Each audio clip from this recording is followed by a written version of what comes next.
Soyez toujours prêts à répondre à quiconque vous demande raison de l'espérance qui est en vous, mais avec douceur et crainte, gardant une bonne conscience.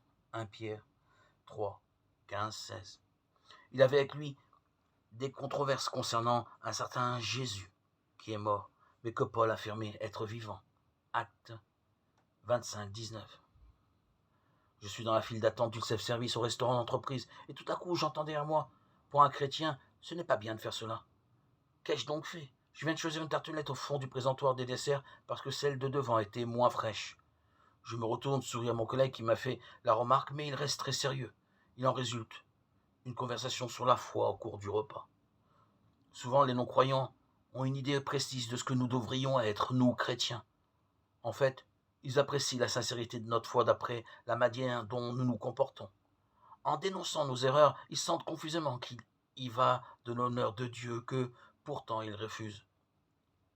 Selon prêts à parler du Seigneur, mais sur la base d'une conduite crédible. Prêts aussi à reconnaître nos erreurs. Comment parler de Dieu avec quelqu'un qui ne croit pas en lui? La première chose à laquelle il est sensible, c'est le respect et l'intérêt sincère que nous lui portons. La perception d'un amour vrai, reflet en nous de la grâce divine, inconnue jusque-là, est souvent le déclenchement d'une conversion. L'amour vient de Dieu et, au fond, témoigne de lui par notre intermédiaire. Saisir au vol une remarque nous permet de parler du Seigneur comme de quelqu'un que l'on connaît, qui fait partie de notre vie, et cela est bien vrai. Dieu, dans nos vies, dans nos existences, n'est pas un concept, mais une personne qui agit en nous, qui rayonne à travers nous. Nous vibrons par lui, nous aimons par lui. Il est le Dieu vivant et vrai. 1 Thessaloniciens 1,9.